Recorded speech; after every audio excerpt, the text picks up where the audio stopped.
Del cristalazo con Rafael Cardona, hoy apunta su comentario a la figura de Álvaro Mutis. Rafael, buenas noches. ¿Qué tal? ¿Cómo están? Me da mucho gusto saludarlos, Primitivo y Carlos.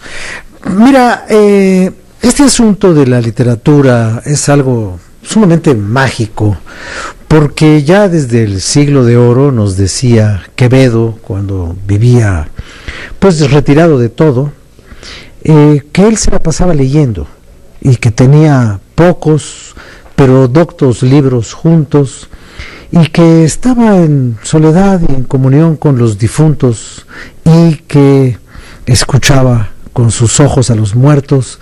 Esto quiere decir que estaba leyendo lo que alguien escribió cuando estaba vivo.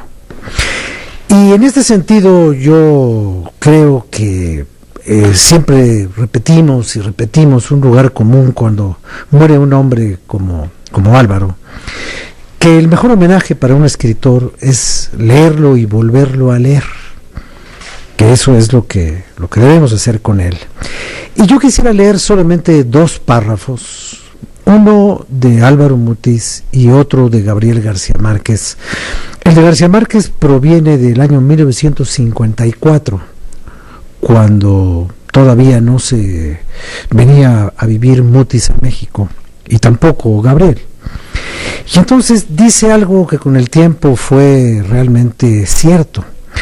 Dice García Márquez: esta semana empieza a circular un libro que no está escrito ni en prosa ni en verso, que no se parece por su originalidad a ninguno de los libros en prosa o en verso escritos por colombianos. Está lleno de una poesía cruda, en ocasiones desolada, y tiene un título aterrador: Los elementos del desastre. Su autor, Álvaro Mutis, actual jefe de Relaciones Públicas de la ESO colombiana, no está clasificado en ningún grupo o tendencia literaria, y no seguramente porque no lo haya querido, sino porque ha estado siempre ocupado en cosas demasiado serias, en el Departamento de Relaciones Públicas de Lanza, en la gerencia de una emisora y en un ciento de cosas más igualmente prácticas, de manera que la mayoría de sus amigos, a quienes Álvaro Mutis les parece un hombre fabulosamente simpático, no pueden explicarse a qué horas escribe sus libros. Y yo diría que Mutis fue un novelista un poco tardío, porque no comenzó con la narrativa, comenzó con la poesía, y un poeta de pronto acierta a decir cosas que le quedan como un traje o como una mortaja el día que se muere. Y ahora que murió Álvaro Mutis, yo releía algunos de sus versos y encontré este que es perfecto para la ocasión: la muerte bienvenida nos exime de toda vana sorpresa. Y finalmente, bueno, ¿cómo escribía Mutis? ¿De veras era tan buen escritor como la gente que no lo conoce ha escuchado decir que era una maravilla? Bueno, juzguemos estas pequeñas líneas de lo que escribió en su diario de Lecumberri, pues él conoció la triste experiencia de la vida carcelaria.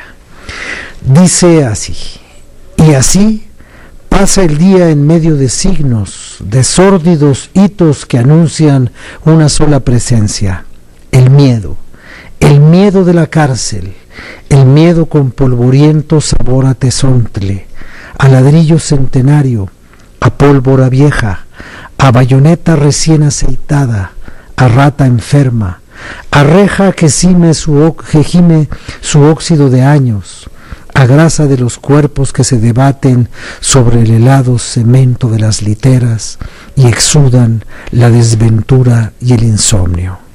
Así fue entonces. Yo fui de los primeros en enterarme de lo que pasaba después de 2 días durante los cuales el miedo se había paseado como una bestia ciega en la gran jaula del penal. Ese manejo de la lengua y ese manejo de las palabras y de las formas y del ritmo y de la cadencia y de la confidencia hicieron de Mutis un escritor muy difícil. No es un escritor sencillo, era un escritor, decía alguien, que era un escritor para escritores.